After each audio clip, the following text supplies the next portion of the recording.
प्रश्नों को हम लोग एक एक करके देखते हैं, समझते हैं। ठीक है, देखिए इसका जो सबसे पहला सवाल दिया गया है कि वेग में परिवर्तन की दर है। ठीक है, तो क्या है? चाल, वेग, त्वरण, विस्थापन। तो वेग में जो परिवर्तन का दर है बच्चों ये त्वरण है, यानी ऑप्शन नंबर सी इसका बिल्कुल सही हो जाएगा। ठीक है, त्वरण को ही हम लोग कहते हैं बच्चों, वेग में परिवर्तन की दर को क्या कहते हैं? त्वरण। इसलिए वेग में परिवर्तन की दर क्या हो जाएगा? त्वरण। ठीक है, आगे बढ़ते हैं हम लोग। नेक्स्ट सवाल, इनमें से कौन सा सही नहीं है? ठीक है, तो इसमें से सही नहीं बताना है। तो देखिए गति का जो है बच्चों 3 सूत्र है। ठीक है, तो इसमें 4 सूत्र दिया हुआ है, तो अब इसमें से कौन सही नहीं है वो बताना है। देखिए आपको जो ऑप्शन ए नंबर देखेंगे, v बराबर u प्लस at, ये आपका गति का सूत्र है। ठीक है, दूसरा क्या है आपका s बराबर ut plus half H square, ये भी आपका गति का सूत्र है, ये सही है।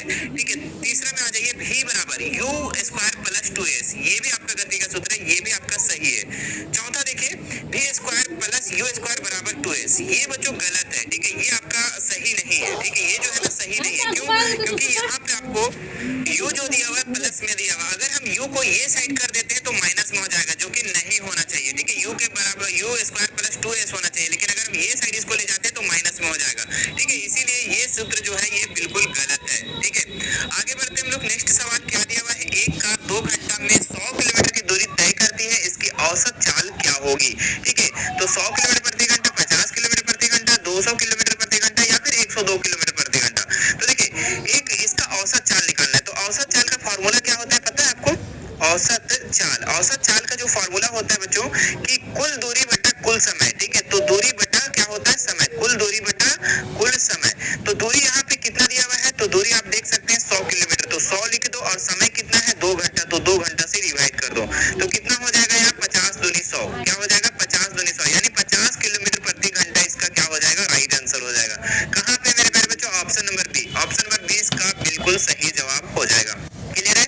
ठीक है, और ध्यान रखिए कि आपका किलोमीटर रहेगा तो यहाँ पे घंटे में दिया रहना चाहिए। अगर किलोमीटर में, अगर मिनट में दिया हुआ तो उसको पहले घंटा में चेंज करना होगा।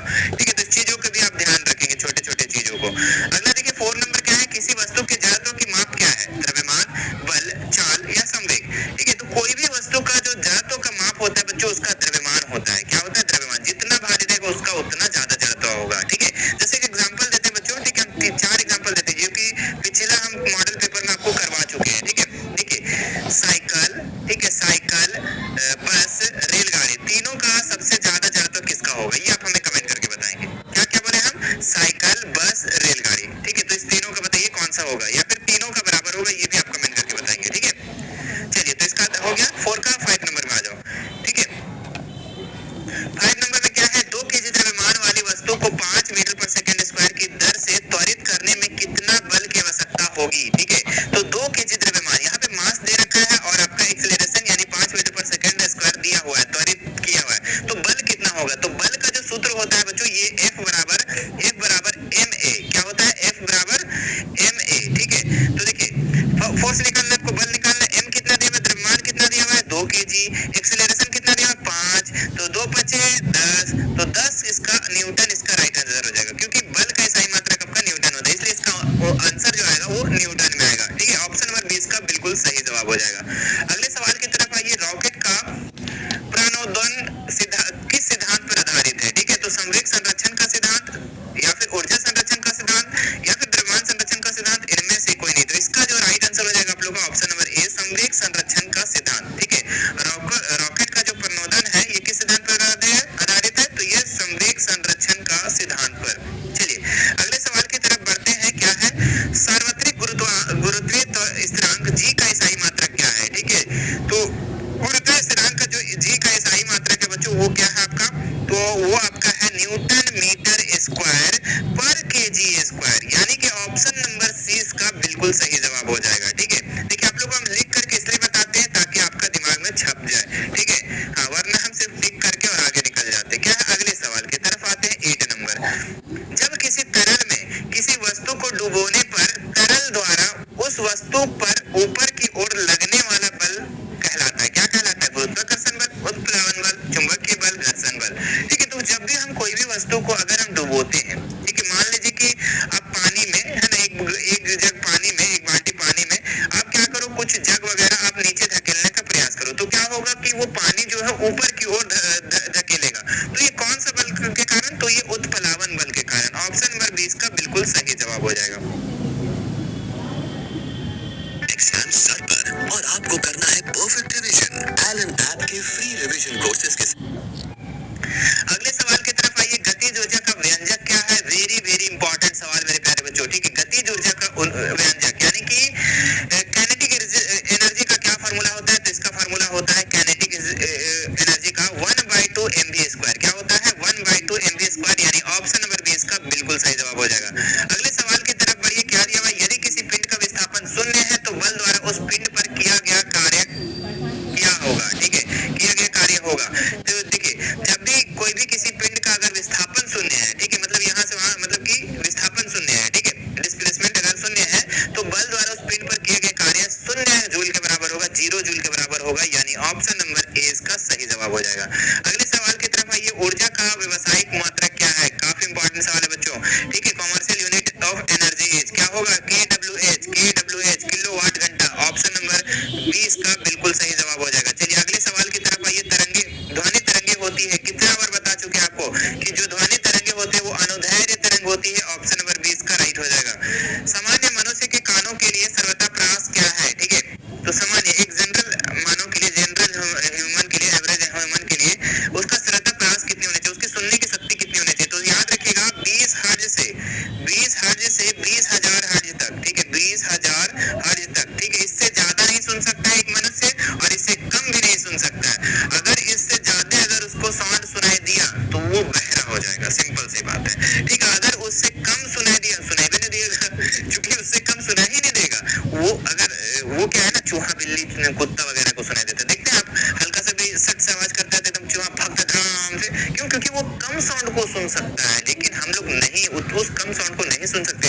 हम लोग सिर्फ 20 हर्ट्ज से अधिक और 20,000 हर्ट्ज से कम, और 20,000 हर्ट्ज से ज्यादा जो होता है बच्चों वो ये क्या बोलते हैं, सोनोरस हो गया, ये मेडिकल वगैरह में यूज होता है, कहीं कहीं समुद्र वगैरह में होता है, मतलब उससे ज्यादा जो होता है 20,000 हर्ट्ज से ज्यादा ध्वनि वो उधर होता है। ठीक है, और 20 हर्ट्ज से हम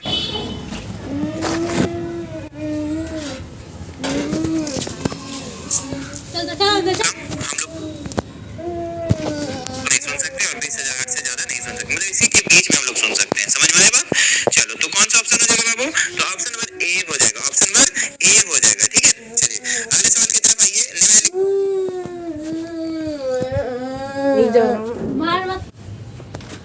में से कौन सा पदार्थ है? ठीक है, पदार्थ कौन है?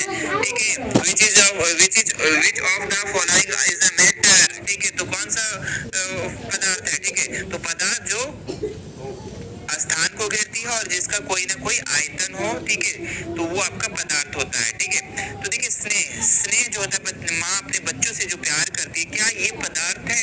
नहीं सर, ये पदार्थ नहीं है। गंध, क्या गंध पदार्थ है? नहीं सर, ये भी पदार्थ नहीं है। घृणा करना, हेट करना, लव करना, क्या ये पदार्थ है? नहीं है सर। वायु लेकिन पदार्थ है मेरे बच्चों। ठीक है, ये क्या करती है? इसका कोई ना कोई स्थान को घेरता है, इसका कोई ना कोई आयतन होता है। ठीक है, तो ऑप्शन नंबर डी इसका बिल्कुल सही जवाब हो जाएगा। तो समझ में आ गया पदार्थ किसको कहते हैं। अगले सवाल की तरफ आइए। क्या है? किस अवस्था में अणुओं की ऊर्जा अधिकतम होती है? ठीक है, किस अवस्था में अणुओं की ऊर्जा अधिकतम होती है? ठीक है, तो ठोस, द्रव, गैस या इनमें से कोई नहीं। तो अणुओं की ऊर्जा जो होती है बच्चों सबसे ज्यादा गैस में होती है। किस में होती है? गैस में होती है, याद रखिएगा। और एक चीज और भी ध्यान रखेंगे, एक होता है ठोस, एक होता है द्रव, है ना। पदार्थ की 3 अवस्था है ना जी, ठोस, द्रव, गैस। तो ठोस का जो होता है कण काफी सटे सटे होते हैं, याद रखिएगा। देखिए, इसलिए इसका आकर्षण बल ज्यादा होता है, और द्रव का जो है मीडियम में होता है, इसलिए इसका आकर्षण बल थोड़ा कम होता है। और गैस का जो है, इसका जो है बच्चों बहुत दूर दूर होता है इसका गैस, मतलब ये कण, छोटे छोटे कण, तो इसका जो आकर्षण बल होता है बहुत कम होता है। तो समझ में आया? आकर्षण बल वाला भी काम, मतलब कि क्वेश्चन क्लियर हो गया आप लोगों का। चलिए अगला सवाल। 10 डिग्री सेल्सियस तापक्रम बराबर है। ठीक है, तो 10 डिग्री सेल्सियस तापक्रम मतलब ये इसका कितना हो जाएगा? 163 केल्विन, 283, 10 या फिर 186। तो सेल्सियस है बाबू, सेल्सियस से आपको केल्विन में चेंज करना है। तो बस एक अच्छा वाला वर्ड नंबर को याद रखना, मतलब कि लकी नंबर है आपका 273, याद रखिएगा। 273 क्या है? Lucky number. और सी से के की तरफ जाएंगे बच्चों, जब सेल्सियस से केल्विन की तरफ जाएंगे तो 273 को प्लस कर देना बाबू। ठीक है ना। तो और केल्विन से अगर हम सेल्सियस की तरफ आते हैं तो यही 273 जो लकी नंबर है बच्चों, हूँ, ठीक है, उसको आप माइनस कर देना, ठीक है, समझ में आ रही बात, ठीक है, इसको क्या कर देना, माइनस कर देना, ठीक है। तो सर यहाँ पे क्या पूछा है बाबू, यहाँ सी से के की तरफ पूछा है, तो सर 273 प्लस कर दे। हाँ बाबू 273 प्लस कर दो। तो अगर हम 10 में से 273 को अगर हम प्लस कर देते हैं तो हो जाता है 283 केल्विन, यानी 273 केल्विन बिल्कुल सही जवाब हो जाएगा। ऑप्शन नंबर 20 का सही हो जाएगा।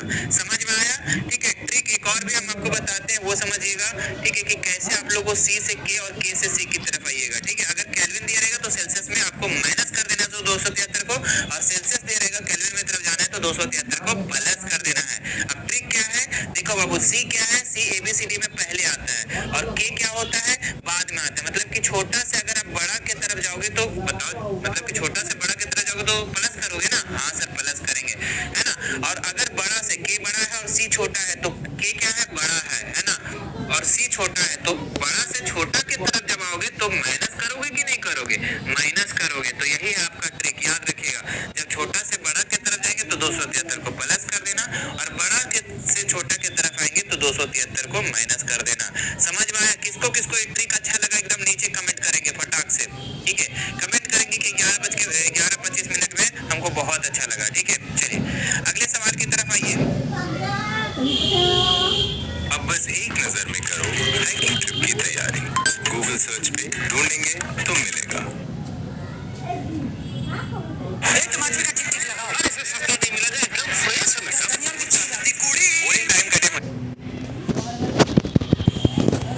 किन्ने लिखित में कौन विलियन है, ठीक है, तो विलियन साबुन विलियन नहीं, लवण विलियन, चौक मुंह का मिश्रण, या फिर स्टार्च विलियन। तो इसमें बच्चों अगर हम देखें साबुन नहीं मिलता है, चौक का देखिए आप, चौक जो होता है ना, जो खल्ली जो आप स्कूल में होता है उसको आप मिलाइए, पानी में नहीं मिलेगा। स्टार्च विलियन ये भी नहीं मिलता, लेकिन लवण विलियन मतलब कि नमक को घोलिएगा घुल जाएगा, ये विलियन है बच्चों। ऑप्शन नंबर 20 का राइट हो जाएगा। अगले सवाल की तरफ आइए। सोरे की जल में विलियता 20 डिग्री सेल्सियस पर 31.5 है, इस ताप पर 10 ग्राम जल में कितना सोरा घोलाया जाए कि इसका संतृप्त विलियन बन जाए। तो इसका जो राइट आंसर हो जाएगा 3.15 ग्राम, याद रखिएगा। अगले सवाल की तरफ आइए। निम्नलिखित में से कौन मिश्रण है, ठीक है, तो चांदी तो तत्व है, हाइड्रोजन भी एक तत्व है, जल भी आपका, लेकिन वायु जो है बच्चों ये क्या है, एक मिश्रण है, क्योंकि ये वही बहुत सारे गैसों का क्या है, एक मिश्रण है। ऑप्शन नंबर 20 का बिल्कुल सही जवाब हो जाएगा। अगले सवाल की तरफ है। आवोगाड्रो की संख्या का मान कितना होता है, ठीक है, तो आवोगाड्रो का संख्या का जो मान होता है वो होता है 6.022 इंटू 10 का पावर 23, यानी कि ऑप्शन नंबर सी इसका बिल्कुल सही जवाब हो जाएगा। अगले देखो बाबू, ठीक है, 0.5 मोल H2O का द्रव्यमान होगा, ठीक है, तो 0.5 मोल H2O का क्या पूछ रहा है, द्रव्यमान पूछ रहा है, ठीक है। तो बहुत ही अच्छा सवाल है। देखिए इसका एक फॉर्मूला होता है, क्या फॉर्मूला होता है कि मोल बराबर द्रव्यमान, है ना, द्रव्यमान बटा अनुभार, ठीक है, क्या होता है, अनुभार, ठीक है, ये इसका फॉर्मूला होता है। अब जो जो दिया है वो लिख लो। सबसे पहले मोल यहाँ पे दिया है, कितना दिया है, 0.5, तो 0.5 लिख दो। और H2O का द्रव्यमान कितना होगा ना, तो द्रव्यमान आपको निकालना है, तो द्रव्यमान यहाँ पे लिख दो, ठीक है। सर अनुभार कितना दिया है, तो H2O का अनुभार निकालो ना बाबू, तो कितना हो जाएगा, तो H2O का जो अनुभार हो जाएगा वो आपका हो जाएगा, हाइड्रोजन का कितना होता है, 1 होता है, और एक हाइड्रोजन है तो 2 है, H2Ng, तो 2 हो जाएगा इधर। और ऑक्सीजन का कितना होता है, तो 18 होता है, कितना होता है, 18, तो 18 नहीं सॉरी 16 होता है जी, 8 दूनी 16, हाँ 16 होता है, और 16 2 कितना हो जाएगा, 18। तो मतलब कि अनुभार जो निकल गया वो 18 निकल गया बच्चों, ठीक है, तो अनुभार कितना हो जाएगा, 18, ठीक है। अब देखिए इसके नीचे हम 1 देंगे और क्रॉस मल्टीपल कर देंगे, ठीक है, तो क्रॉस मल्टीपल करेंगे तो कितना हो जाएगा, द्रव्यमान बराबर 18 गुने 0.5, ठीक है, इसको लिखते हैं हम यहाँ पे, क्या हो जाएगा 0.5, और ये 18 जो नीचे में था इधर आके मल्टीपल में हो जाता है, और यहाँ पे आपका द्रव्यमान बच जाता है ना। तो अब इसको हम जब गुना करेंगे कितना, 18 × 5 = 90, कितना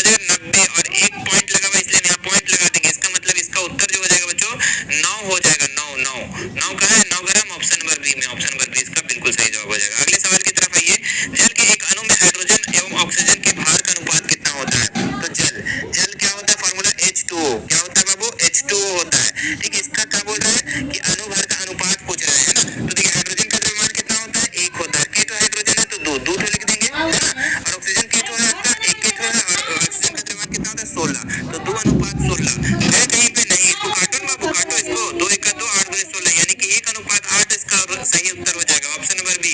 ठीक है, कैसा लग रहा है मेरे प्यारे बच्चों, वीडियो कैसा लग रहा है एक बार हमें कमेंट करेंगे अच्छे से। ठीक है, ठीक है, आप जितना प्रैक्टिस करोगे इस बार इस एग्जाम में उतना फायदा होगा। ठीक है, क्योंकि इस बार थोड़ा सा घुमा के क्वेश्चन पूछा जाएगा, क्योंकि 10th का उसी तरीके से आपका नंबरिंग को चेंज किया जा रहा है। ठीक है, तो हो सकता है आप लोगों का भी एग्जाम में इस तरीके से पूछा है, इसलिए प्रैक्टिस जितना से ज्यादा करो। हमने प्लेलिस्ट बना दिया मेरे प्यारे बच्चों।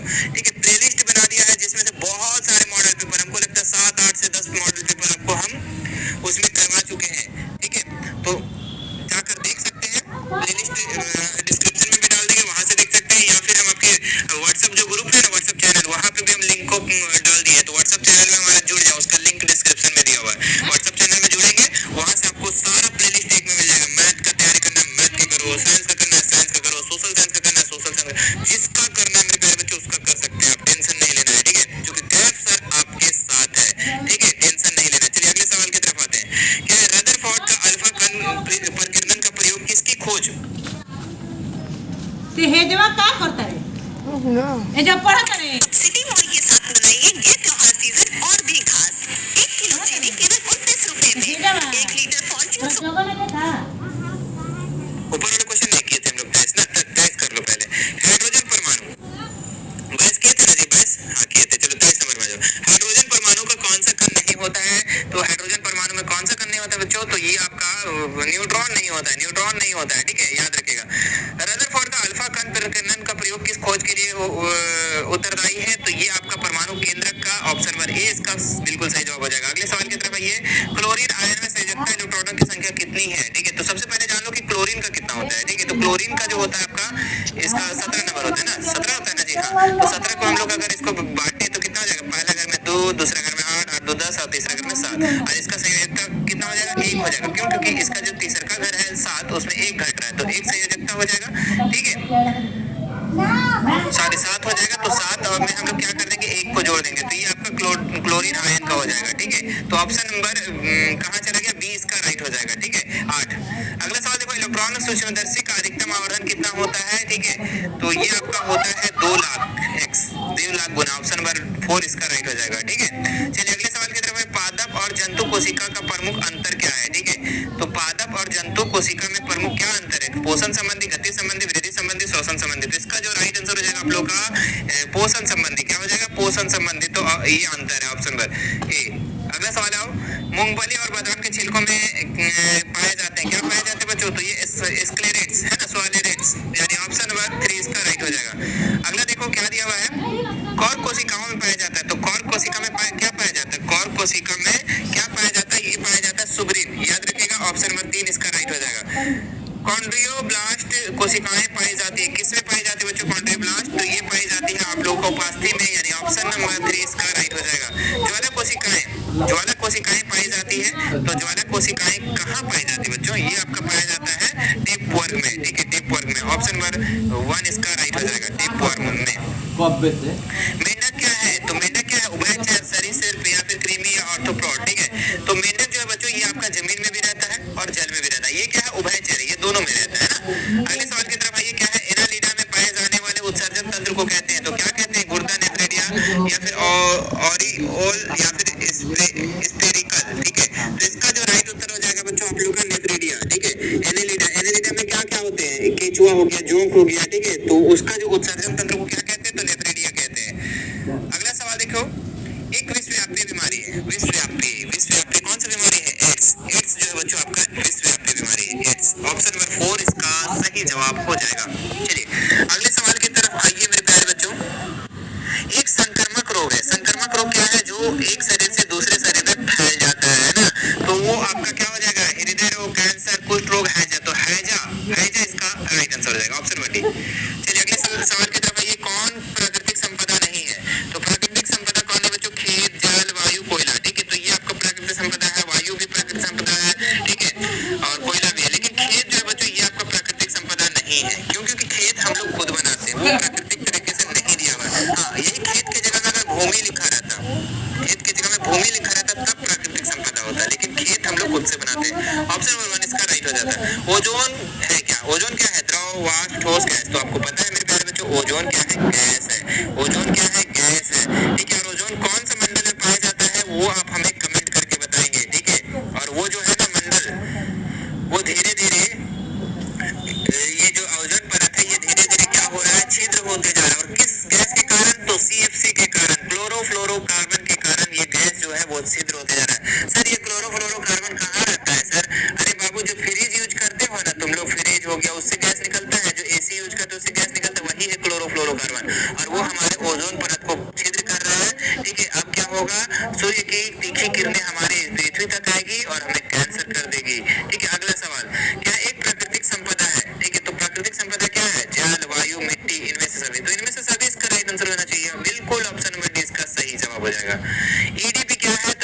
धूमक है, याद रखिएगा क्या है, धूमक है।